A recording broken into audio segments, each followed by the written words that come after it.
Hello and welcome to this video for Planet Rugby. My name's Sam Larner and I am back where I began my rugby writing career. This was maybe 7 or 8 years ago and I'm very happy to be back with Planet Rugby. What you're going to get from me each week is a video looking at something I found interesting that week.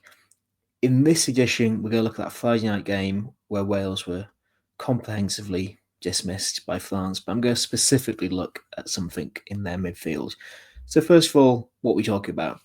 Well, we have these four zones across the pitch. We've got green, yellow, orange, red, and these going from left to right, so in terms of attack. So green is your own 22, red is the opposition 22.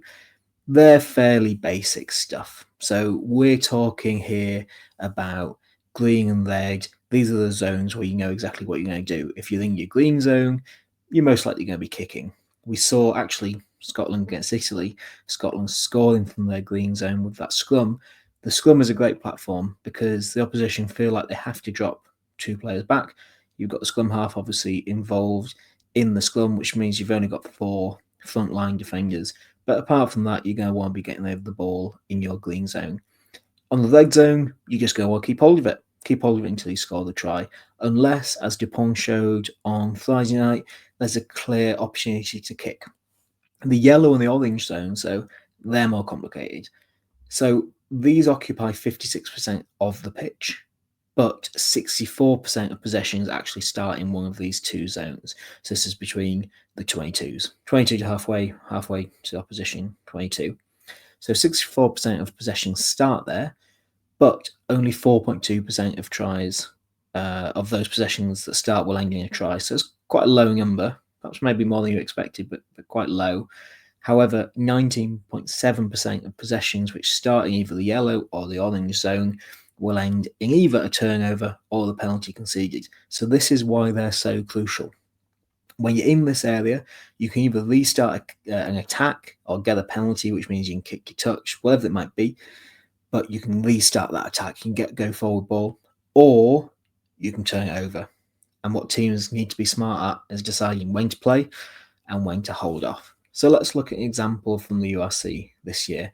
First of all, we're going to look at the Scarlets. So we can see, and we're just going to pull this back, we're going to look at this box kick over the top, won by the Scarlets under huge amounts of pressure. So immediately they should be thinking, and they are here with Gareth Davis, obviously fairly experienced. He is thinking, we're going to have to get this ball away. There's no mileage in trying to attack here. Bennett on the front foot. The Scarlets are all coming backwards here. So we just want to get the ball away.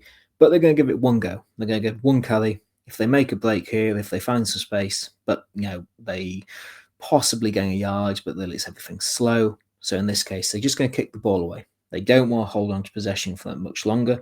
There's no mileage in keeping on going here. They're going to kick that ball away. So smart, and in fact, they win the ball, and it's not a great kick, but they're 15, 20 yards further up the pitch. And now we're going to see them go for it because they're in the opposition orange zone. They want to expand that and get into the red zone. So in that one example, the Scarlets are instantly under pressure, no interest in playing. They're going to give themselves one go, and then they're going to kick it away. Let's look at this example here from Cardiff. So first of all, you can see it's a pretty poor kick. So it doesn't go very far from the Dragons. And so Cardiff are instantly thinking the opposite of what Scarlets thought. They're going to think, we might be on here. So first of all, you've got to win the ball, which they do. And then secondly, they've got to look up. So you can see here, where you can see the numbers on the opposition, on numbers on the defence, that's a great sign for the attack. So you can see here, 3 or 4 of the closest Dragons players to that look have all got their backs turned. So instantly, they can't see what's going on for Cardiff, who have spotted the space, and you can see the movement in the backfield here to get as many players into a position to actually dictate what's going to happen. So it's a nice ball out in the back, and the Dragons now are looking at a possible try conceding opportunity here because this has all gone wrong for them. So we see the ball go out the back, bit of space, nice hands to get out wide, and it's a big 2-on-1. Some great Dragons defence here, then ultimately it doesn't go to hand. But what we can see there is Cardiff are switched on. They know in these zones, if there's an opportunity there, they're going to go for it. But as the Scarlets saw, if there's not an opportunity, you have to kick it away. And one of the biggest problems we saw from Wales on Friday night is that they did not know when to kick and when to carry. And what that meant is that they played through numerous phases where they weren't going anywhere, where they were being pushed backwards.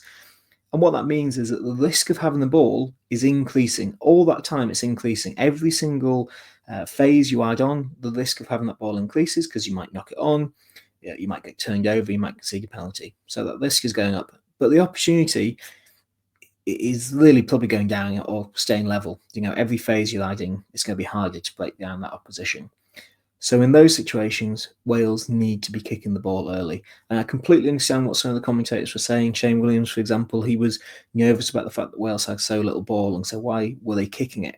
But if you just hold on to possession, all you're doing is you're just racking up phases. You're not actually doing anything that is going to add to your chances of winning this game. So if we go back to this, next weekend, what we need to look at is what Wales are doing in the yellow and the orange zones. If they can't win those zones, and equally if they can't stop their oppositions, they're going to be they're going to find it so difficult to score those tries. And obviously, ultimately, they still haven't got a point. So this is the key battleground. One to watching every game you watch as well. Not often we focus on the bits between the 22s, but they really dictate who wins the game. Thank you very much.